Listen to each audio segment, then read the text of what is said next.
একটা মাস আমি রহমত দেই, মাগফিরাত দেই, নাজাত দেই। এক একটা নেকিকে আমি 70 গুণ না, শুধু হাজার লক্ষ কোটি গুণ নেকি বাড়ায়া দেই। এত কিছু দিয়ে আমি চেয়েছি যেন আমার বান্দা জান্নাতি হয়, মুত্তাকি হয়। তুমি বান্দা কদর করো। আর যদি কোনোভাবেই কদর না করে, তো শেষ কথা হলো, মনে রাখবেন, রমজানকে যে কদর করে না, রমজানেও যে গুনাহ করে, রমজানেও যে জাহান্নাম থেকে বাঁচার চেষ্টা করে না, রমজানেও যে জান্নাতের আমল করার চেষ্টা করে না, ভাই আমার, ছেলেরা আমার, বাবা আমার, পর্দার আড়ালের মা বোন আমার, সবাইকে এই শেষ কথা বলি। আল্লাহ রসুল বলছে, জিব্রাইল আইসা রমজানের শেষ দিন নবীজিকে আইসা বলে গেছে, ইয়া রসুল আল্লাহ, এত বড় রমজান পেল, ইফতার, সাহারি, তারাবি, এতেকাফ, শবে কদর, প্রতি ঘন্টা মিনিটে এত মাফ নেওয়ার সুযোগ থাকার পরেও যেই নাফরমান জাহান্নাম থেকে বাঁচার চেষ্টা করে নাই, গুনাহ থেকে আল্লাহর কাছে মাফ নেয় নাই, জান্নাতের জরুর আশা পূর্ণ করতে পারে নাই, আমল করতে পারে নাই, খোদার কসম নবীজি বলছে, জিব্রাইল আইসা বলছে, ইয়া রাসূলুল্লাহ, এমন নাফরমানের উপরে আল্লাহর লানত, আল্লাহর লানত, লানত, লানত। নবী বলছে আমিন, আমিন। মানে নবী বলছে, হ জিব্রাইল, আমিও বললাম, আল্লাহ এমন লানত আপনি কবুল করেন এই নাফরমান উম্মতের উপরে, আমি নবীরও লানত, যা তোর রূপে খোদার লানত পড়ুক, যা। এত বড় রমজান তুই এখনো বিড়িয়ে খাস, এত বড় রমজান নাফরমান তুই আজও ওজনে কমে দে, তোর কিস্তি শেষ হয় না, সুদে শেষ হয় না, তোর নর্তকী দেখাই শেষ হয় না, তোর উলঙ্গ ছবি দেখাই শেষ হয় না, তোর জিনা ব্যভিচারে শেষ হয় না। তুই বেটি গত 11টা মাস বাজারে বাজারে ঘুরলা, এখনো রমজান, রমজান আইজও তোমার জুতা কিনা, 3 পিস কিনা শেষ হয় না। যা, গুনাহ থেকে বাঁচতে যেহেতু পারলাই না, জাহান্নাম থেকে বাঁচার চেষ্টা করলাই না, তো জিব্রাইল বলছে আল্লাহ তার উপরে লানত দিছে, জিব্রাইলও লানত দিছে। নবী বলছে আমিন, আমিও দিলাম, যা তোর উপরে খোদার গজব পড়ুক। এরপরে এই নাফরমানকে বাঁচাবে কে? হ্যাঁ বলেন? অতএব বাবা, তামসা করো, কোনো অসুবিধা নেই। আমাদের সামনে মাহে রমজান, আমাদের সামনে মাহে রমজান। আল্লাহ তাআলা বলছে, ইয়া আইয়ুহাল্লাযীনা আমানু, হে ঈমানদারগণ, তোমরা আমার, পৃথিবীর আর কেউ শুনুক আর না শুনুক, মোমেন, তুমি বলতেছো তুমি মোমেন, তুমি বলছো তুমি মুসলমান, তোমার মুখ দিয়ে তো তুমি লা ইলাহা ইল্লাল্লাহ বলতেছো, তোমার মুখ দিয়ে তুমি মুহাম্মাদুর রাসূলুল্লাহ বলছো। অতএব আমি তোমার কাছে চাচ্ছি, কুতিবা আলাইকুমুস সিয়াম, তোমাদের জন্য আমি রোজাকে ফরজ করলাম, কামা কুতিবা আলাল্লাযীনা মিন ক্বাবলিকুম, তোমাদের পূর্ববর্তী ঈমানদারদের উপরেও আমি রোজা ফরজ করেছিলাম। কেন? লাআল্লাকুম তাত্তাকুন। আল্লাহ বলছে, গত 11 মাসে আমি চেয়েছি তোমাকে মুত্তাকি বানাইতে। আমি 11 মাস ধরে বলছি, ইত্তাকুল্লাহ, ইত্তাকুল্লাহ, ইত্তাকুল্লাহ, আল্লাহকে ভয় করো, আল্লাহকে ভয় করো, আল্লাহকে ভয় করো, আল্লাহকে ভয় করো। কিন্তু কোনো পাত্তা দিলা না বান্দা, কোনো পাত্তা দিলা না।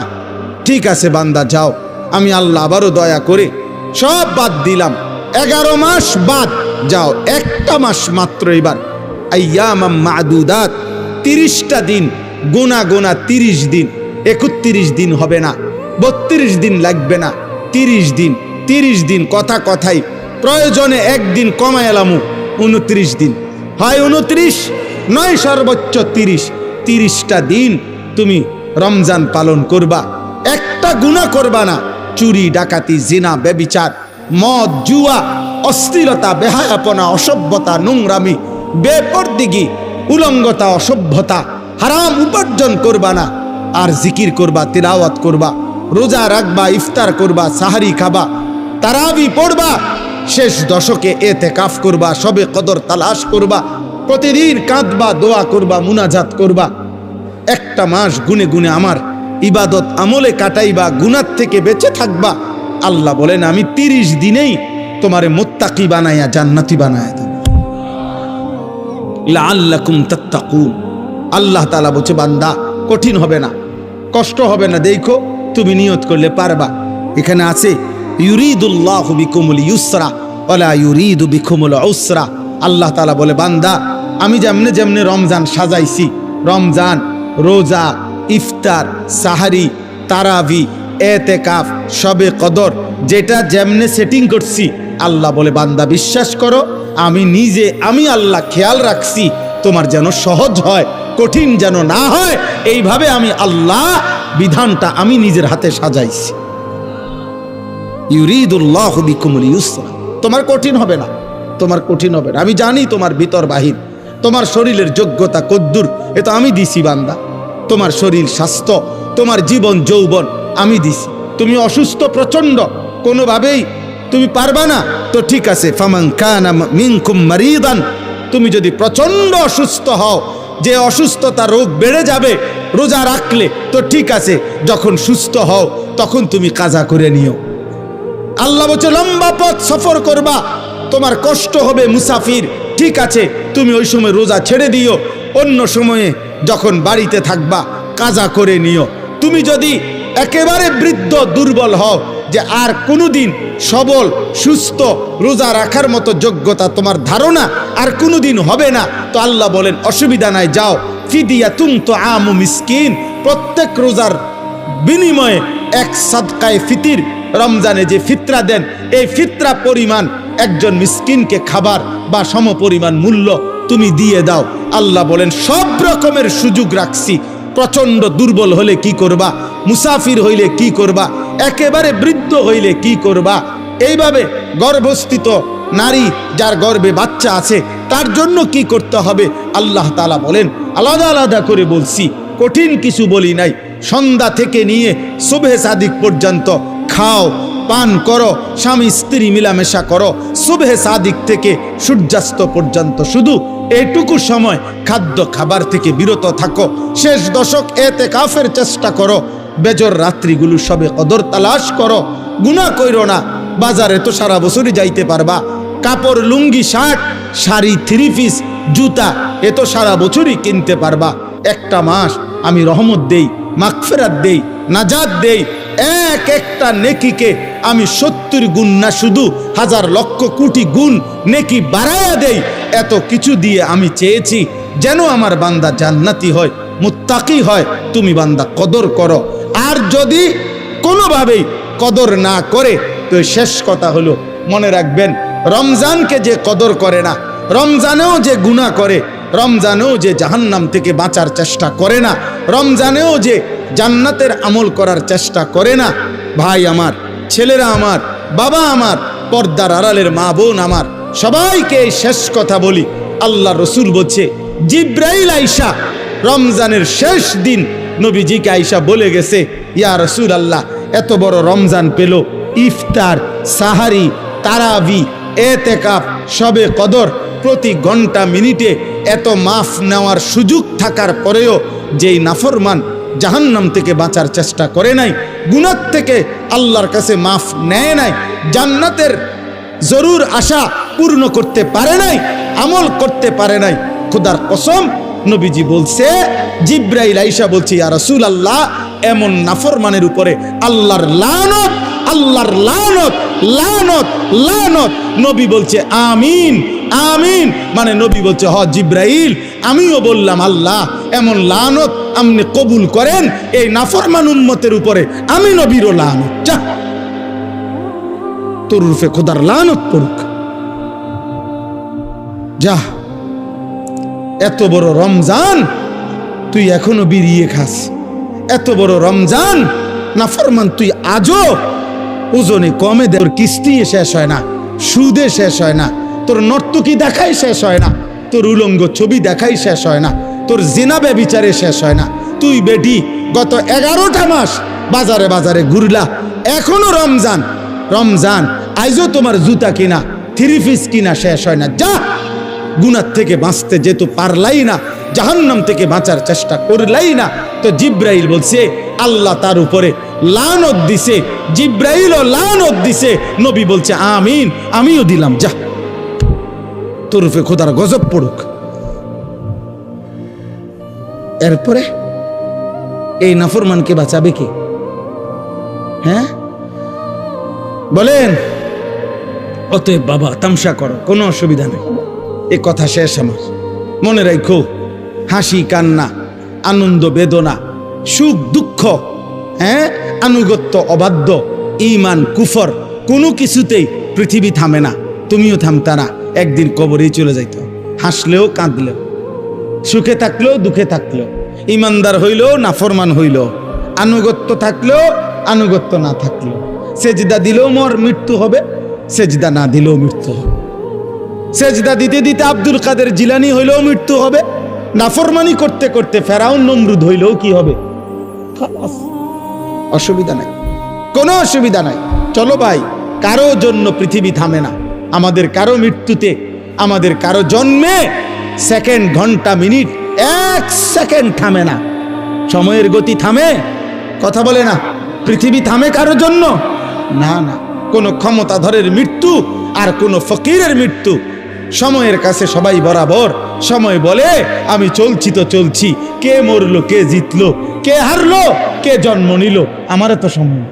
আমি যাচ্ছি আখিরাতের দিকে, আমি যাচ্ছি কবরের দিকে। অকুল্লুম ফি ফালাকিন ইয়াসবাহুন। আল্লাহ বলে সব কিছু তার নির্ধারিত কক্ষপথে, গন্তব্যের দিকে, মানে আখিরাতের দিকে চলছে, সব চলছে। আমরা সবাই যাচ্ছি কোন দিকে? কথা বলে না। আমরা যাচ্ছি কোন দিকে ভাই? আখিরাতের দিকে, আখিরাতের দিকে। অতএব ব্যক্তি, ঘর, সংসার, পরিবার, দেশ, রাষ্ট্র, রাজনীতি, ক্ষমতা, সবকিছুতে আখিরাতকে প্রাধান্য দিবেন। বলেন ইনশাআল্লাহ, বলেন ইনশাআল্লাহ। ভোটের আগের দিনও আখিরাতকে প্রাধান্য দিবেন, ভোটের দিনও আখিরাতকে প্রাধান্য দিবেন, ভোটের পর দিনও আখিরাতকে প্রাধান্য দিবেন, আখিরাতকে প্রাধান্য দিবেন। কোনোভাবেই দুনিয়ার কাছে বিক্রি যাবেন না। আল্লাহ আমাদেরকে হেফাজত করেন, আল্লাহ আমাদেরকে কবুল করে নেন আমার ভাই। অতএব আলহামদুলিল্লাহ, আজকে এই মুবারক মাহফিলে অনেক কষ্ট করছেন আপনারা, এত লম্বা সময় সবর করছেন। আলহামদুলিল্লাহ, আল্লাহ তাআলা এই ফুলগড় বারেশ্বর মাদ্রাসা আল্লাহ কবুল করে নেন। আজকে যেই ছেলেরা হাফেজে কোরআন হয়েছে, আল্লাহ তাদেরকে কবুল করে নেন। যাদের সহযোগিতা করেছে, তাদেরকে হাদিয়া দিয়েছে বিভিন্ন রকমের, মাশাআল্লাহ, আল্লাহ তাআলা তাদের সবাইকে কবুল আর মঞ্জুর করে নেন। আমার একটা ছোট্ট পরামর্শ আছে, সেই পরামর্শটা হইল, না মানলেও সমস্যা নাই, বাকি আমার পরামর্শ হইল, ওই যেই প্রবাসী কল্যাণ সংস্থার নাম বলছেন কি জানি, বারেশ্বর প্রবাসী কল্যাণ, বারেশ্বর প্রবাসী কল্যাণ সংস্থার কাছে, আপনাদের কাছে আমার পরামর্শ হলো, আমার আন্তরিক পরামর্শ হলো, প্রতি বছর যে হাফেজে কোরআন হবে তাকে একটা সাইকেল পুরস্কার দেওয়া হবে। সাইকেল পুরস্কারের সাথে কোরআনের হাফেজের কি সম্পর্ক আমি এটা বুঝলাম না, আমার এটা মাথার ধরল না। সাইকেলের সাথে কোরআন হেফজের সাথে সম্পর্ক কি হইল? এতে করে সে কি করবে, মানে হাফেজে কোরআন সাইকেল দিয়া আলাদা কি লাভবান হবে, এটা আমার মাথায় ধরল না। এটা আমি বুঝলাম না। এই জন্য আমার পরামর্শ হলো, কোনো হক্কানি মুত্তাকি আলেমে দিন থেকে পরামর্শ নিয়ে আপনি জেনে নেবেন যে কোনো তালেবে এলেমকে, কোনো মাদ্রাসার ছাত্রকে, কোনো হাফেজে কোরআনকে কি পুরস্কার দিলে তার উত্তম হবে, তার সারা জীবনের এলেম অর্জনের জন্য কাজে লাগবে, পড়ালেখার জন্য কাজে লাগবে। এখন এইটা দিয়ে যদি সে কালকার থেকে গোটা 1 মাস চরকির মতো সারাটা মুরাদনগর ঘুরে, তাইলে প্রবাসী কল্যাণ সংস্থার নেকি কি হবে আমি বুঝি না। এই জন্য আমি এটা ফিরাইয়া নিতে বলি না।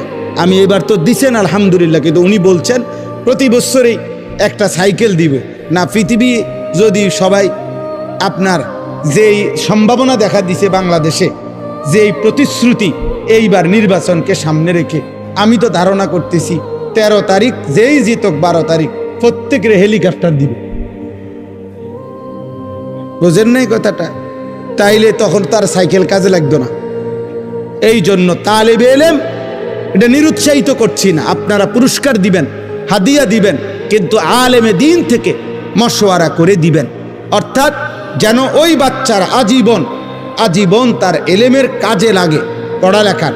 এমন সুন্দর কোরআনুল কারীমের 2 সেট 10 সেট তাফসীর হইতে পারে, যেটা তার দাওরায়ে হাদিস একবারে শেষ পর্যন্ত আজীবন তার পড়ালেখার কাজে লাগবে। রসুল্লাহ সাল্লাল্লাহু সাল্লামের হাদিসের অনেক কিতাব, তাকে 30,000 টাকার কিতাব দেন, তারে 20,000 টাকার কিতাব কিনে দেন, যেটা সে আজীবন কি করবে, পড়ালেখা করবে। হ্যাঁ, আমার ছেলে হাফেজ হইয়া পুরস্কার পাইছে তফসিরে তাওজিহুল কোরআন। তো আমি একদিন আমার বাসার এই তাফসির আমারও আছে, তা আমি আমার একটা খণ্ড পাচ্ছিলাম না, খুঁজেই পাচ্ছি না, 2-3 খণ্ড, আমার একটা খণ্ড আমি পাই না, ওই খণ্ডটাই তখন আমার দরকার। আমার ছেলে আমারে দৌড়াই এসে বলছে, আব্বু আমি যে পুরস্কার পাইছি এইটাই তো তাফসির, তাহলে আমি এটা খুলে দেই আমারটা। তাহলে তার প্যাকেটিং করা ছিল, ওইখান থেকে খুইলা আমার এইটা দিছে, আব্বু এটা। তাহলে আমি তখন পড়লাম, আমার অনেক কিতাব আমার সন্তান পড়ে, আমার সন্তানের কিতাবও আমি পড়ে আমার উপকার হয়েছে। কথা বুঝছেন না? এই জন্য আগামী দিনে আপনাদের কাছে অনুরোধ রইল, সাইকেল না বরং তার এলেমের সাথে কোরআন সুন্নাহর এলেম শিখবে এমন কিছু, যার দ্বারা এরকম কিছু হাদিয়া দিলে সেটা বেশি পরিমাণে হোক, ইনশাআল্লাহ এতে বরকত হবে, আপনারাও সাদকায়ে জারিয়ার সওয়াব পাইতে থাকবেন। কিতাব অল্প দিনে কি হয়ে যায় না, নষ্ট হয়ে যায় না, প্রজন্মের পর প্রজন্ম কিতাব পড়ে। অনেক যারা সম্ভ্রান্ত ফ্যামিলি এমন আছে, যাদের পারিবারিক পাঠশালায় আর পারিবারিক কুতুবখানায় লাইব্রেরিতে 100 বছর আগের দাদা পূর্বপুরুষের কিতাব বই কি আছে সাজানো আছে। তাইলে বোঝা গেল যে এটা ফায়দা আসবে, এটা দীর্ঘমেয়াদী হবে। আল্লাহ তাআলা আপনাদেরকে তৌফিক দেন।